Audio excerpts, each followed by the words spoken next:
जय श्री राम। बहुत स्वागत आपका आपके अपने बेहद खास कार्यक्रम में। मैं हूं आपके साथ आपका अपना डॉक्टर राज मिश्रा। नवरात्र वो 9 दिन जिसमें अपनी अंतर आत्मा को जगाया जा सकता है, जो हमारे सहस्त्रसार से लेकर के मूलाधार चक्र तक है उनको जागृत किया जा सकता है।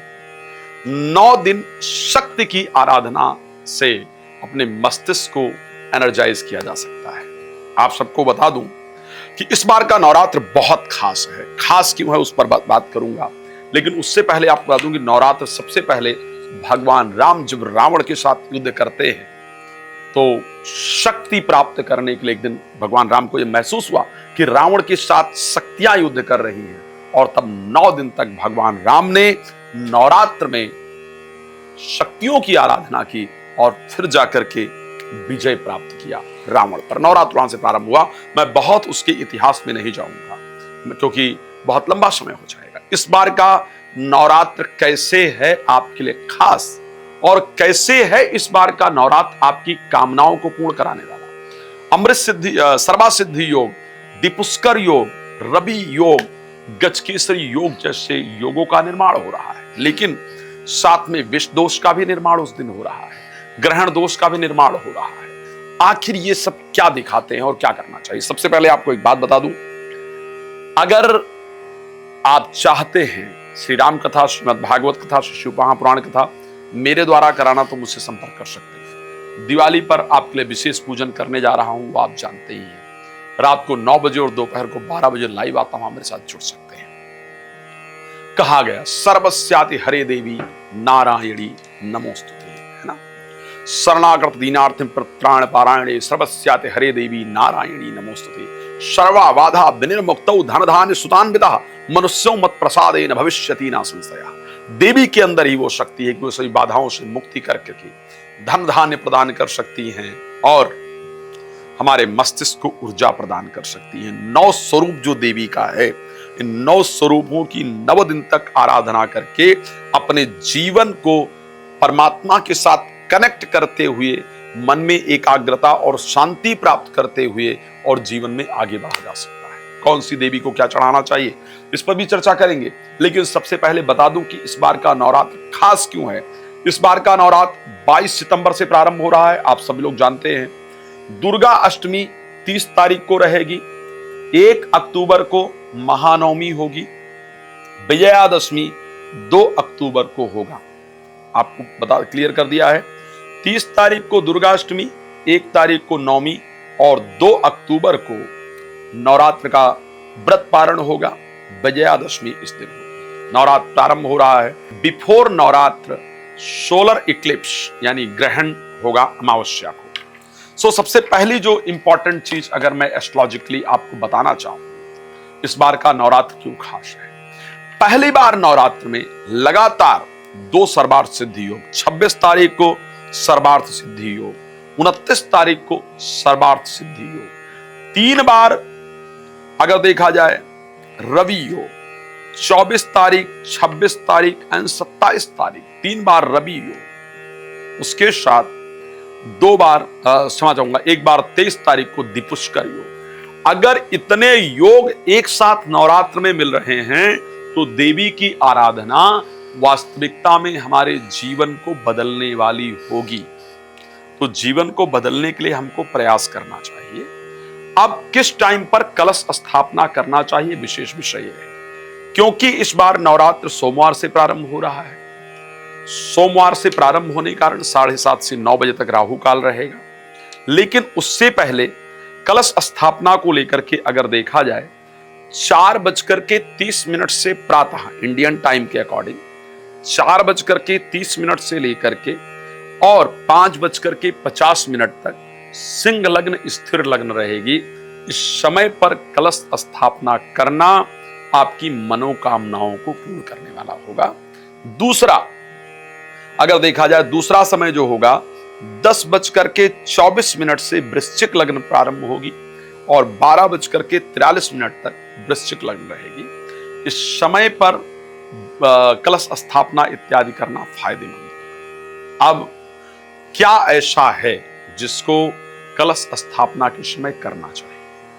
आप सभी लोग पूजन की सामग्री जानते हैं। देवी के लिए जो भी श्रद्धा से हो सकता है, रोली मोली फूल चावल ये सब चीजें जो देवी के लिए है, फल मिठाई घी इत्यादि लाना है। घर के नॉर्थ ईस्ट डायरेक्शन के अंदर इस बार सोमवार को है, तो ध्यान रखिएगा कि कोशिश कीजिए कि सफेद कपड़े को हल्दी से रंग करके और उसको बिछाकर उस पर देवी को स्थापित कीजिए, यदि अपनी कामना को पूर्ण करना है। स्थापित कीजिए, श्रद्धा उत्तर या पूर्व मुख बैठ करके और देवी से उनका स्मरण करते हुए, उनका ध्यान करते हुए उनको उसमें आवाहित करने के लिए बोलिए। ध्यान रखिएगा, कलश स्थापना देवी के मूर्ति के बाईं तरफ करना चाहिए, खेत्री कलश के बाईं तरफ करना चाहिए, और जो दिया हम लगाते हैं वो खेत्री के बिल्कुल आगे हमको अखंड ज्योति जलानी चाहिए।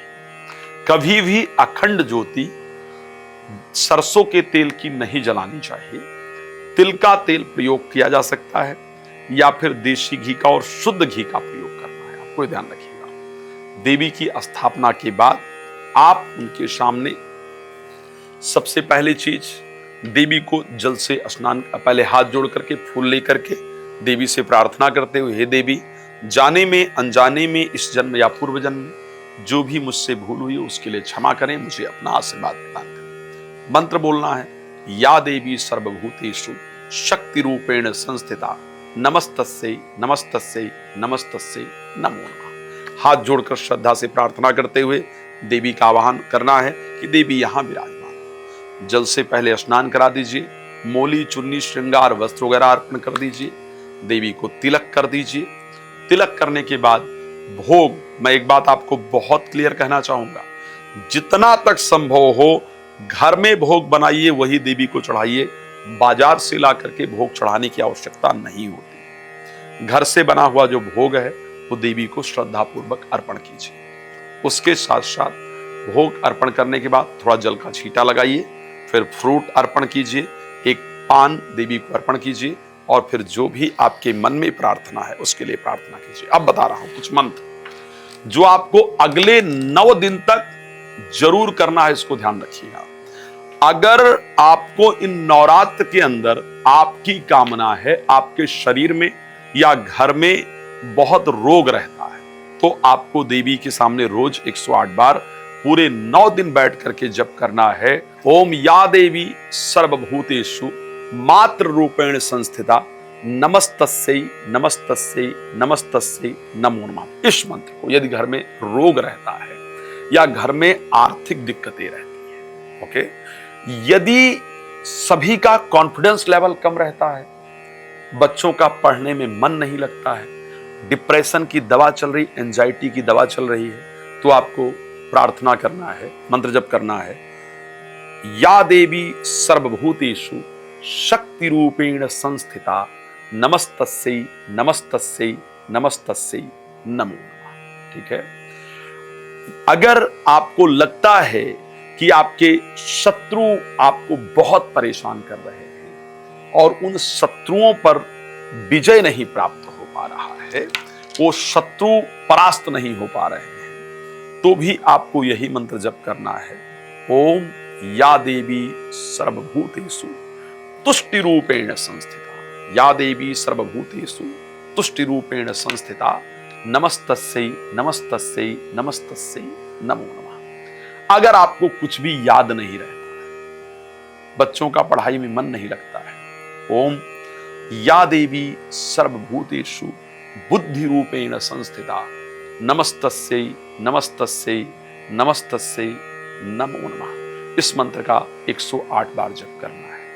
अगर संभव हो पाए तो प्रतिदिन एक रुद्राक्ष की माला लेकर के बैठिए, रात्रि के समय, दिन में नहीं, रात्रि में बैठिए, नेत्रों को बंद कीजिए, देवी का स्मरण कीजिए। ओम या देवी सर्वभूतेषु शक्ति रूपेण संस्थिता नमस्तस्यै नमस्तस्यै नमस्तस्यै नमो नमः। 108 बार।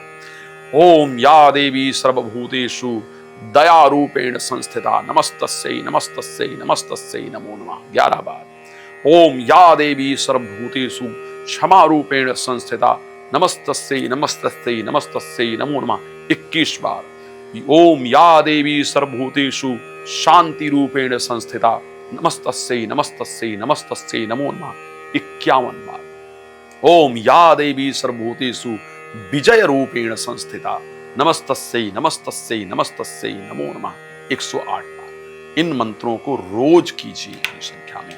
आप देखिए 9 दिन के अंदर आपके जीवन में बहुत बड़ा बदलाव है। खैर, हम आपके लिए नवरात्र में संस्था के अंदर दुर्गा सप्तशती का पाठ और पूजन देवी का बहुत श्रद्धा से करवा रहे हैं। आप अगर चाहें तो उसमें अपना नाम लिखवा सकते हैं। भगवान आपको प्रसन्न रखें। जय श्री राम। बहुत धन्यवाद।